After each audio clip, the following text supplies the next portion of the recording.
Okay, welcome back year 10. Apologies for the break in the video. I've had to separate this into two parts. So we were looking at peat bog destruction. What I'm going to do now is to go through with you how peat bogs are formed, okay, and why they are therefore important. The idea is that you're able to understand this as a process, so you might want to pause as we go along so that you can keep track and make a note of the correct notes or drawings into your notes. Okay. Once you've done this, as I said, I'd like you to go away and research a little bit about why they're so important, okay, and why their destruction is so damaging. So I'm going to just do a series of small diagrams. I'm going to start at the top of my page here. Okay, we're looking first of all at around the year 7000 BC. Okay, so that's 9 or 10,000 years ago. Okay, at that time, okay, we're going to looking at what we have here, just a river, okay, or a lake, or something similar.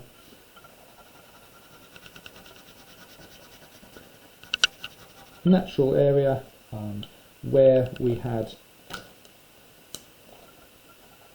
fishermen working, okay, out fishing, and not a lot else was there. So some trees maybe that have formed, okay. This is around the what we call the Mesolithic period, okay. And these rivers are what we call glacial moraines, okay. So rivers that are formed from glaciers millions of years ago, okay, that travelled through this area. The glacier has then retreated, has melted after the ice age has disappeared, and that ravine has then filled with water, with rainwater, and formed a river or a lake. Okay, and we have various trees, normally things like hazel and pine. Okay, so that situation continued for a number of years, okay, until perhaps around 1500 BC, okay, when a lot of those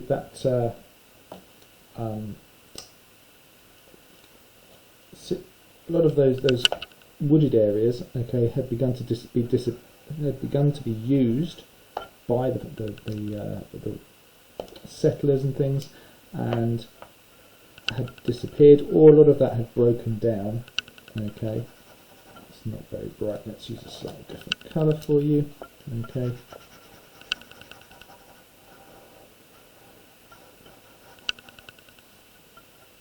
And formed the peat that we are talking about now. So this is from various things decaying, okay, within the ravine, within the glacial moraine, okay, and various objects that had kind of collected there. So it would be trees, it would be plant matter, it might be lots of kind of sources of carbon. Okay, so this is our peat here.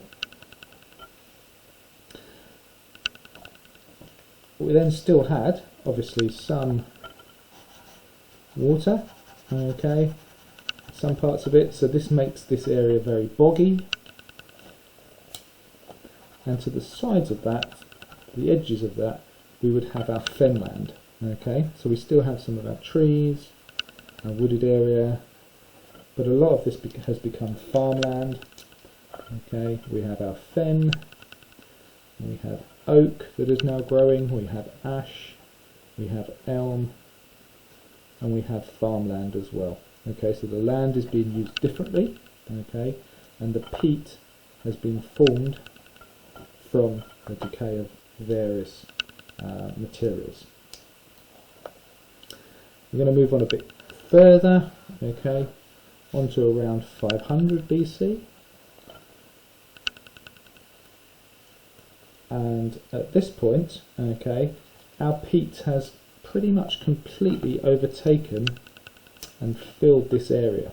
Okay, so there is no longer any water in this area. It has become completely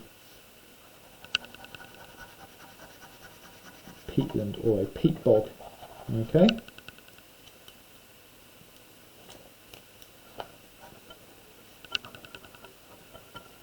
On top of that peat, during the dry period that has followed, because obviously the water is now dried out, okay, trees have started to form, further sources of carbon, okay, and also heather and other organic matter.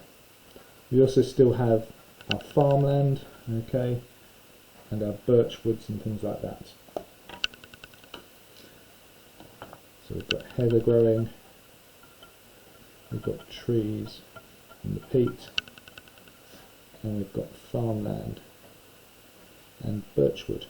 So you can see a variety of different wood that have kind of been formed here. Okay, we move on a bit further. Okay,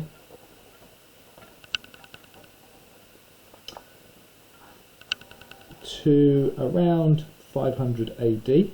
Okay, so only about 1500 years ago now. And those trees, okay, have obviously started to decay and to disappear, and that peat has actually started to form kind of more of a mound, shall we say, okay? Because what's happened is, as those trees have died, they've become engulfed by the peat.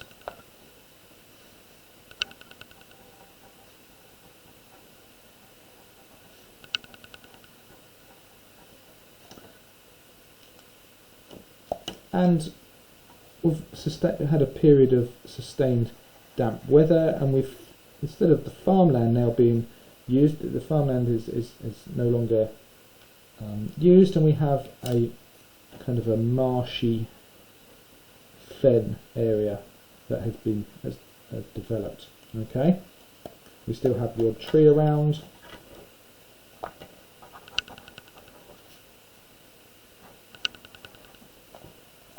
But essentially, this is how our peat bog now looks.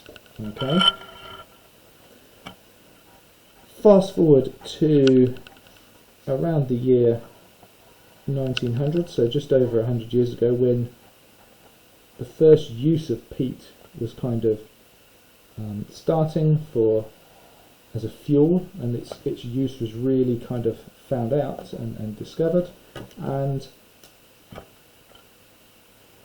the top, basically, peat was then used, okay, and cut for various uses. Okay, so it was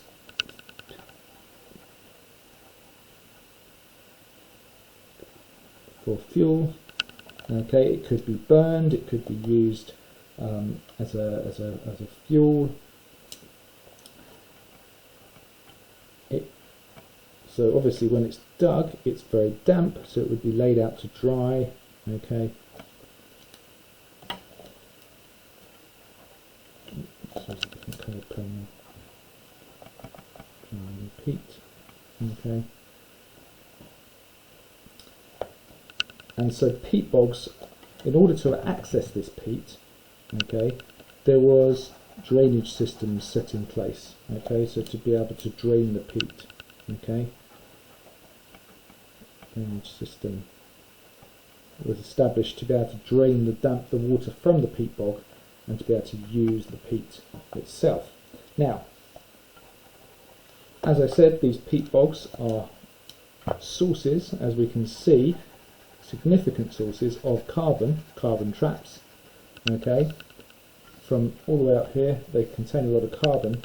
So as that carbon is cut away and is used for fuel, that carbon then re-enters the atmosphere which becomes problematic. Okay, you may well be aware of another use of peat, which is in agriculture as kind of a compost, as a manure, as a for turf and for growing kind of vegetables and plants and things. But these days, peat-free compost is kind of the thing that is for sale, because this problem has been sort of seen to exist. So that is the formation of peat bogs. Okay, decaying matter, decaying and drying plant matter, preserved in anaerobic conditions. Okay, builds up over time, forms peat. That peat is a source of carbon. It's a carbon sink. And then over recent years, that peat has been cut out and used for fuel, and that carbon released back into the atmosphere. Okay, so that concludes kind of that part around peat formation. So what I'd like you to, as I said, to do is to just research a little bit more and write an explanation as to why peat bogs are so important to biodiversity and to climate and that kind of thing as well. Okay, so the final task that you will have is this consolidation task. So there's just a few exam questions that I've posted for you to have a go at, and that will conclude all of the work for this week. Okay, what I'd like you to do, as always, is the work is available on Go for Schools. Please do submit any work via Microsoft Teams rather than email if you can. It helps all the teachers keep track of their work, of the work that we're receiving, and makes this a lot easier for us to give you feedback on it. Okay, that concludes the video. If you have any questions, please do let me know.